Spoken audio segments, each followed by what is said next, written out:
അസ്സലാമു അലൈക്കും വറഹ്മത്തുള്ളാഹി വബറകാതുഹു. രണ്ടു കാര്യങ്ങൾ നമ്മൾ ശ്രദ്ധിച്ചാൽ നമുക്ക് വിജയിക്കാൻ സാധ്യമാകും. ഒന്ന്, നാം ഒറ്റക്കെട്ടായി മുന്നോട്ട് പോവുക എന്നുള്ളതും.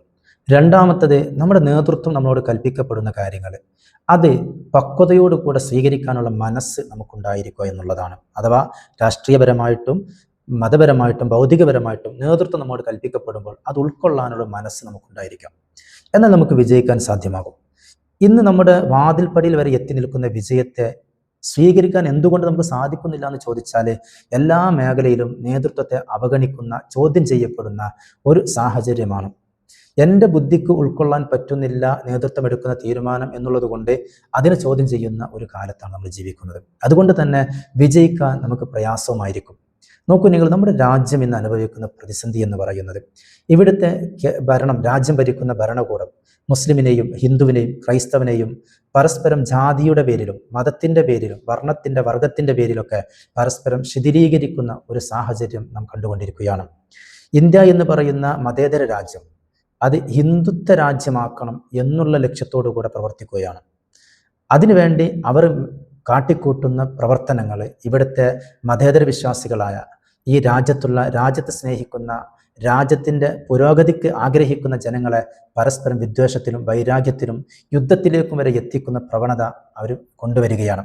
ഇത് ഉൾക്കൊള്ളാനും ചിന്തിക്കാനും ഇന്ത്യ രാജ്യത്തുള്ള മതേതര വിശ്വാസികൾ അല്ലെങ്കിൽ ഇന്ത്യയുടെ സുരക്ഷിതത്വം, ഇന്ത്യയുടെ സംരക്ഷണം ആഗ്രഹിക്കുന്ന ആളുകൾക്ക് സാധ്യമാകുന്നില്ല എന്നുള്ളതാണ് നാം മനസ്സിലാക്കേണ്ടത്.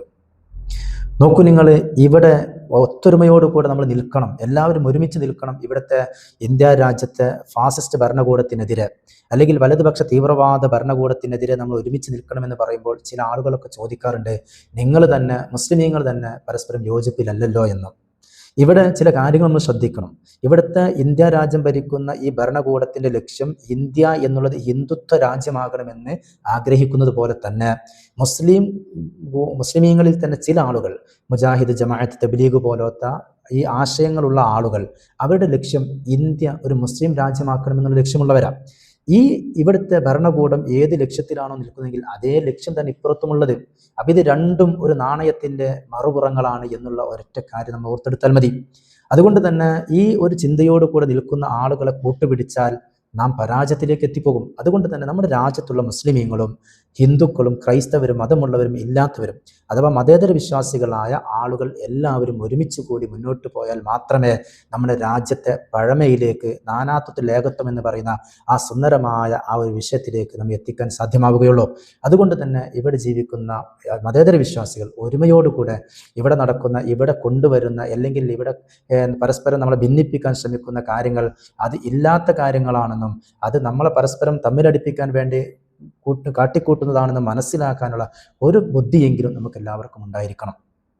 എന്നിട്ട് വേണം നമ്മൾ മുന്നോട്ട് പോകാൻ. അപ്പം അതുകൊണ്ട് തന്നെ നമ്മൾ എല്ലാവരും ഒരുമിച്ച് നിന്ന് മുന്നോട്ട് പോയാൽ നേതൃത്വം രാഷ്ട്രീയപരമായിട്ടും മതപരമായിട്ടും ഭൗതികമായിട്ടും നേതൃത്വം നമ്മൾ കൽപ്പിക്കപ്പെടുന്ന കാര്യങ്ങളെ ഉൾക്കൊള്ളാൻ നമ്മൾ തയ്യാറായാൽ നമുക്ക് ഏത് പ്രതിസന്ധികളെയും തരണം ചെയ്ത് മുന്നോട്ട് പോകാൻ സാധ്യമാകും എന്നുള്ളതാണ്. എത്ര വലിയ ശത്രുക്കളായാലും അവരെ പാഠം പഠിപ്പിക്കാനും അവരെ നിലക്ക് നിർത്താനും നമുക്ക് സാധ്യമാകും. അതിൽ യാതൊരു തർക്കവുമില്ല. ഞാൻ ഒരു കഥ പറയട്ടെ നിങ്ങളോട്. ഒരു കാട്ടിൽ ഒരു മരമുണ്ടായിരുന്നു. ആ മരം നല്ല പച്ച പിടിച്ച ഒരുപാട് ഇലകളാൽ തിങ്ങി നിറഞ്ഞ ഒരു മരം. ആ മരത്തിൽ ഒരുപാട് കൊമ്പുകളും ചുള്ളികളുമുണ്ട്. ആ കൊമ്പുകളിൽ ഒരു ആൺമൈനയും ഒരു പെൺമൈനയും കൂടുകൂട്ടി. അങ്ങനെ ആ പെൺമൈന മുടയിട്ടു അടയിരിക്കുന്ന ഒരു സമയം ഈ മരത്തിന്റെ ചുവട്ടിലേക്ക് ഒരു ക്രൂരനായ ഒരു കൊമ്പനാന കടന്നു വന്നു. അങ്ങനെ മരത്തിന്റെ മുകളിലേക്ക് നോക്കിയിട്ട് അതിന്റെ തുമ്പിക്കൈ കൊണ്ട് മരത്തിന്റെ ഒരു കൊമ്പ് അങ്ങ് വലിച്ചു. ആ വലിച്ചതിൽ ആ കൊമ്പ് പൊട്ടി വീണു. ആ പൊട്ടി വീണ കൊമ്പിലായിരുന്നു ഞാൻ പറഞ്ഞ ആൺമൈനയും പെൺമൈനയും കൂടുകൂട്ടിയിരുന്നത്. ആ പെൺമൈന അടയിരിക്കുന്ന മുട്ടയും അതിൻ്റെ കൂടുമെല്ലാം പൊടിഞ്ഞുപോയി. വളരെ വിഷമത്തോടുകൂടെ, വളരെ സങ്കടത്തോടുകൂടെ, എങ്ങനെയൊക്കെ കഷ്ടപ്പെട്ടുകൊണ്ട് ആൺമൈനയും പെൺമൈനയും രക്ഷപ്പെട്ടു. പക്ഷെ പെൺമൈനയുടെ മനസ്സിൽ പ്രതികാരം ഉദിച്ചുയർന്നു. പെൺമൈന വളരെ സങ്കടത്തോടുകൂടെ ഈ കൂട് നശിപ്പിച്ച, എൻ്റെ മുട്ട നശിപ്പിച്ച ഈ കൊമ്പനാനയെ കൊന്നുകളയണം, വധിച്ചു കളയണം എന്ന ഒരൊറ്റ ലക്ഷ്യമായിരുന്നു ഈ പെൺമൈനക്കുണ്ടായിരുന്നത്.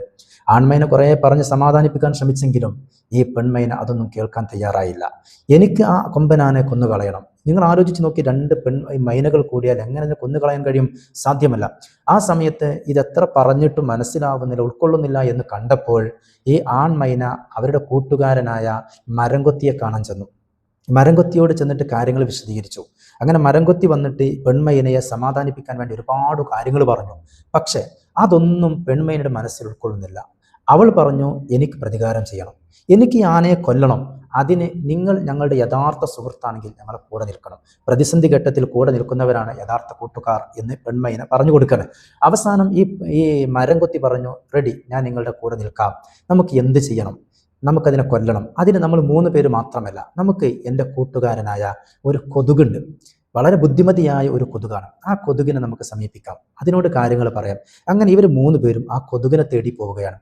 കൊതുകിനോട് കാര്യങ്ങൾ പറഞ്ഞപ്പോൾ കൊതുക് പറഞ്ഞു, നമുക്കൊരു കാര്യം ചെയ്യാം, എൻ്റെ ഒരു കൂട്ടുകാരുണ്ട്, ഒരു തവള, വളരെ ബുദ്ധിമാനാണ്, കാര്യങ്ങളൊക്കെ കൃത്യമായി ആലോചിച്ച് ചെയ്യാൻ പറ്റുന്ന ഒരു കൂട്ടുകാരനാണ്. അങ്ങനെ ഇവർ 4 പേരും കൂടെ ആ തവളയെ സമീപിച്ചു. തവളയോട് കാര്യങ്ങളൊക്കെ പറഞ്ഞപ്പോൾ തവള പറഞ്ഞു, ശരി, നമുക്ക് അതിനെ കൊല്ലാം, പക്ഷെ നമ്മൾ എന്ത് ചെയ്യണം, നമ്മൾ ഒരുമിച്ച് നിൽക്കണം, നമ്മൾ തീരുമാനങ്ങൾ എടുക്കുമ്പോൾ തീരുമാനങ്ങൾ ഒരുമിച്ച് തീരുമാനിക്കുകയും ആ തീരുമാനങ്ങൾ ചോദ്യം ചെയ്യപ്പെടാതിരിക്കുകയും ചെയ്യണം, എന്നാൽ മാത്രമേ നമുക്ക് ആ ഒരു ആനയെ കൊല്ലാൻ സാധ്യമാവുകയുള്ളൂ എന്ന് പറഞ്ഞു.